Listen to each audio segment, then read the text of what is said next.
friends, welcome back to iSingPOP and another episode of Snug Stories. Every Friday evening at 6 p.m, I will be here reading you a story. This evening's story is The Frog Prince by Brothers Grimm, retold by Wendy Cooling. So grab a blanket, your favourite teddy, and snuggle down. Long, long ago, when the world was full of magic and wonder and wishes came true, there lived a beautiful princess. She lived in a splendid palace with her father, a wise and honest king, and her older sisters. The youngest princess was so beautiful that anyone who saw her smiled, and so the royal palace was a very happy place. In the summertime, the youngest princess loved to walk out of the palace to play in the woods where it was cool and pleasant. Best of all, she loved playing with her favourite toy, a glittering ball made out of real gold. Often she would stop and rest by an ancient, very deep well and gaze into the still water. One day, as the princess wandered through the woods, she was playing her usual game of throwing and catching.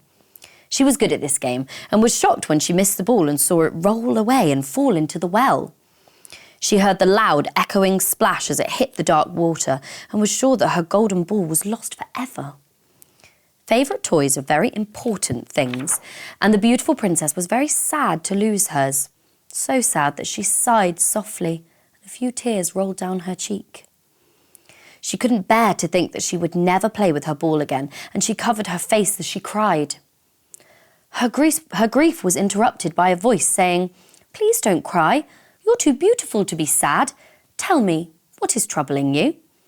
The princess uncovered her eyes and was amazed to find herself looking into the huge eyes of an ugly green frog. "Oh," she cried, "my favourite ball has rolled into the well and I shall never see it again. I would give anything to get it back." The frog seemed to look right through her eyes and into her head as he asked, "Anything? Would you really give anything to get your lost ball back?" "Yes," cried the princess, "my golden crown, my jewels, my clothes, anything I have." "Your jewels and your clothes are no good for me," said the frog, "but I will dive into the well and find your ball if you will make me a promise."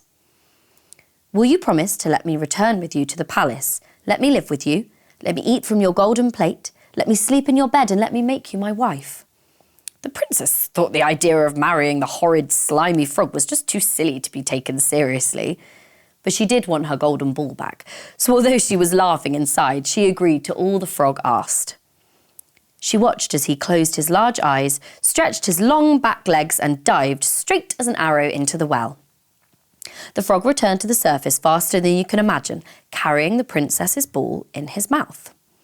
As soon as he dropped the ball, the princess picked it up and ran home as fast as she could. Behind her, she could hear the frog's croaky voice calling, "Wait for me! Wait for me! I can't run as quickly as you! Please wait for me!" But his voice became quieter and quieter as the princess sped on to the palace. She sighed with relief as she vanished inside and closed the door behind her, quite certain that she would never see the frog again.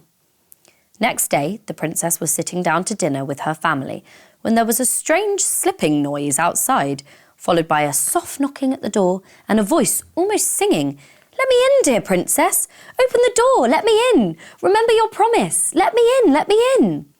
The princess ran to the door and was horrified to see the frog waiting in the hall. Angrily, she slammed the door and went back to the table. "Who was that?" asked the king. "Why are you so angry?" "Ugh," said the princess, shivering with disgust. "It was a nasty old frog. He found my golden ball for me after it had fallen into the well, and he made me make a stupid promise to let him come to the palace and live with me, sharing my food and my bed." The king frowned. "If you make a promise, you must keep it," he said sternly. "Let the frog come in." The princess loved her father and always did as he said, so she reluctantly opened the door. But she shuddered as the frog hopped into the room and up to her chair. "Lift me up, dear princess. Let me eat from your golden plate and drink from your golden cup," said the frog. The princess saw the stern look on her father's face and forced herself to do as she had been asked. She was so upset to see the frog at the table that she ate nothing at all, but the frog enjoyed the best meal he had eaten for a very long time.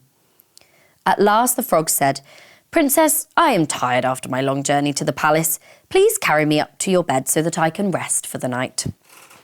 The princess knew now that she was bound by her promise, so with an ill grace, she carried the frog up to her bed and lay down beside him, scarcely daring to move in case she touched his slimy skin. "Now," said the frog, "you must kiss me good night before we go to sleep." The princess was filled with horror. How could she bring herself to kiss an ugly, slimy frog?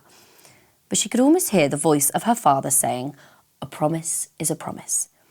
So she moved slowly towards the frog, closed her eyes, and waited for the kiss. Well, what a surprise! The frog's kiss was not the nasty, wet kiss that she had feared, but a soft, gentle kiss.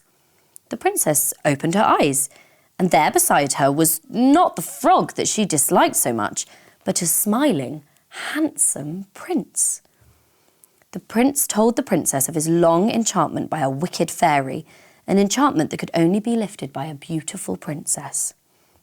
He told her how he had seen her playing with the golden ball and known at once that he wanted her to be the one to rescue him from the fairy's spell. He wanted her to be his bride. The wedding of the prince and princess was the most beautiful you can imagine. A day of flowers, silk, satin, smiles and happiness. And all the people joined in the great celebrations. The bride and groom then rode away in a golden carriage pulled by 6 white horses to the prince's kingdom, where they lived happily ever after. The end. I hope you enjoyed that story. Join me next Friday for another story and on Monday for plenty more iSingPOP fun. Good night, everyone. Sleep well.